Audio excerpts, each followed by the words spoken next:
أستهزئ مما ينجزه، لا أعرف، ربما هي غيرة. مهما عظمت إنجازاته في رأيي ستظل صغيرة. لن أشعره بطعم النصر، لست أنا من كان نصيرا. لن أعترف له بنجاح وسأقلبه له تقصيرا. خذي صاحبي مثالا آخر، سوف أشككه في نفسه كي أشعر أني متفوق. سأبث سمومي في رأسه. عسلامة أخويا ومرحبا بيك. أكيد وأنت تتصفح في الفيسبوك وإنستغرام عرضوك ستاتيات من نوع ابعد على العلاقات السامة، والعلاقات السامة راهي تضر المجتمع. في الفيديو هذا تو نعرفك على أهم أنواع الشخصيات السامة، تو نعطيك حلول كيفاش تتعامل معاهم، خاصة كي يكونوا من الناس القراب منك. وتو من غير ما نطولوا في المقدمة نبدو بالشخصية الأولى، واللي هي الشخصية النرجسية. الشخصية هذه معروف بأني ديما تحب تحكي على روحها بطريقة مبالغة ياسر لمدة طويلة برشا، وتهتم بالمظهر الخارجي على الآخر، وتتعامل مع العباد من باب المصلحة كهو.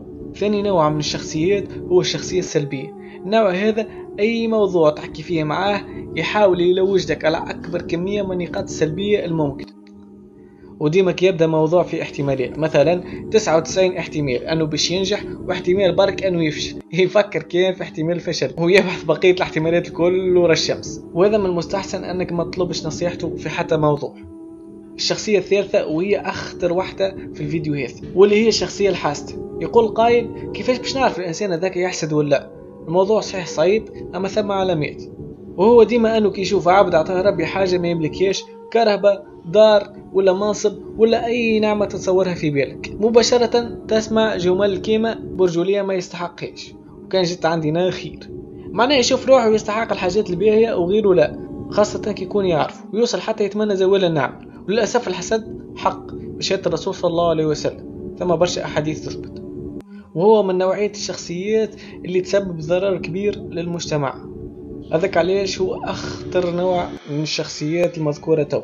في الفيديو اللي فيه تعرفنا على 3 أنواع من الشخصيات السامة. في الفيديو هذا نتعرفوا على أنواع جديدة وتنعطيك أحسن الطرق اللي تنجم تتعامل بهم مع النوعية هذه من الناس. أول شخصية معانا وهي الشخصية المظلوم، وهي واحدة من أصعب الشخصيات اللي تتعامل معها، خاطر ديما تتشك وديما يحس روحه مظلوم حتى كان هو الغلط، وديما يصنع سيناريو يكون فيه هو الضحية ويلوم على الظروف وما يتحملش المسؤولية أصلا. أحسن حل للتعامل مع النوع هذا هو التجاهل، ما تعدلش على كلامه، لأنه وين يلقى أكثر تعاطف وين يزيد يستمر أكثر. الشخصية اللي بعدها هي الشخصية العصبية. أصحاب الشخصية هذه في ساعة يتغش وفي ساعة ينفعل، ديما أصواتهم عالية، وعادة ما تلقى معظم الناس تتجنب الحديث معاه. الحل باش تتعامل معاهم هو أنك تتجنب الأوقات اللي يكونوا فيها تعبين وراجعين من الخدمة خاصة، وتتناقش معاهم كان في أوقات يكون مزاجهم به. هذا بالطبيعة مع الناس القراب منك. إذا كان من دائرة متاع المعارف من المستحسن أنك تفسخ النوعية هذه من الشخصيات من ناحيتك جملة واحدة. والشخصية الأخيرة معنا اليوم